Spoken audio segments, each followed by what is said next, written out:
Hi friends, আজকে আমি যে গল্পটি বলতে চলেছি সেটা হলো একটি সত্য ঘটনা।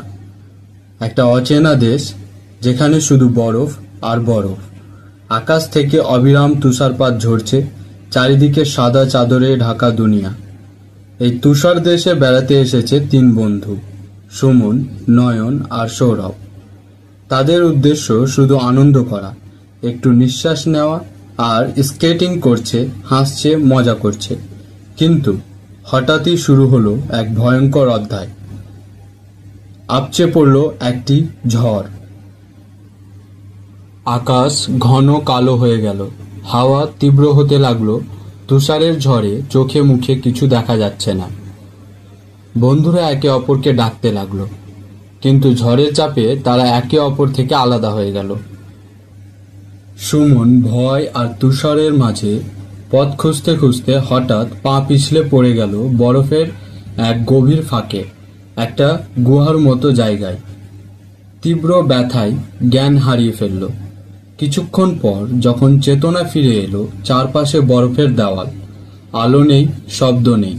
সে বুঝতে পারল তার দুই পা ভেঙে গেছে, নড়াচড়া করতে পারছে না।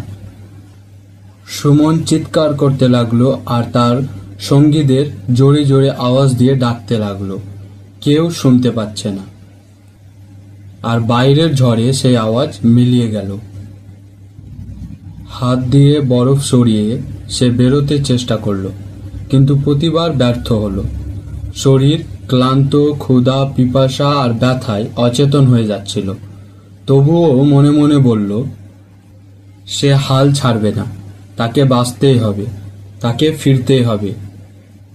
এই বলে সে নিজের মনে সাহস জোগালো আর বেঁচে থাকার একটা ইচ্ছা প্রকাশ করল। সে এইভাবে তার লড়াই চালিয়ে গেল, এই আশা নিয়ে যে সে বের হবে এখান থেকে।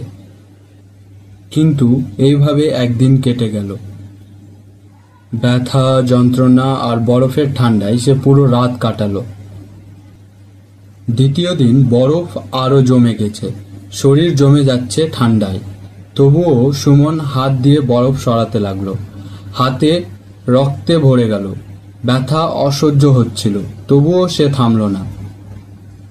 সে আবার মনে মনে বলল, যতক্ষণ শ্বাস আছে ততক্ষণ লড়াই আছে। সে এইভাবে তার লড়াই চালিয়ে গেল বেঁচে থাকা। অন্যদিকে নয়ন আর সৌরভ পাগলের মতো খুঁজছিল চারিদিকে সুমনকে। স্থানীয় লোকজনের সাহায্য নিল, তবুও সন্ধ্যা নেমে এলো, সুমনকে খুঁজে পেল না। ভয়ে, দুঃখে, হতাশায় তারা হোটেলে ফিরল। মনে হচ্ছিল বন্ধুটি হয়তো আর বেঁচে নেই। সুমন ব্যথা, যন্ত্রণায় আর ঠান্ডায় দ্বিতীয় দিনটিও কাটিয়ে ফেলল, কিন্তু এখান থেকে বের হতে পারল না। তৃতীয় দিনে সুমনের শরীর আরো দুর্বল হয়ে গেল, চোখে অন্ধকার। তবুও সে নিজের ভিতরে আগুন জ্বালিয়ে রেখেছে। আমি মরব না, আমি জিতব, এখান থেকে বের হবই। বরফ গলিয়ে জল খাওয়ার চেষ্টা করলো, আবার হাত দিয়ে বরফ ভাঙতে লাগলো।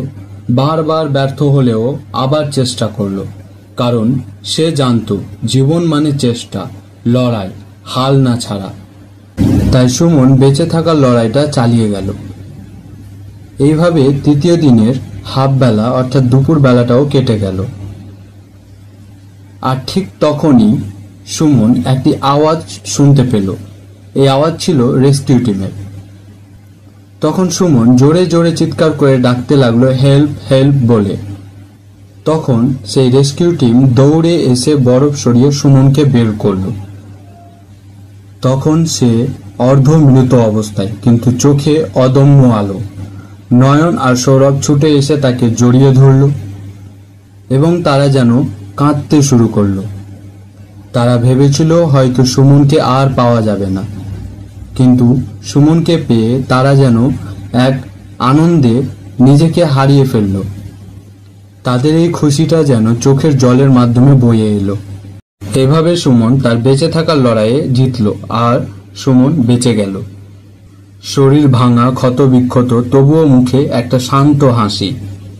আর সে মনে মনে বলল, মানুষ যত বড় বিপদেই পড়ুক, যদি আশা না হারায়, যদি হাল না ছাড়ে, তাহলে কোনো বরফ, কোনো ঝড়, কোনো অন্ধকার তাকে হারাতে পারবে না।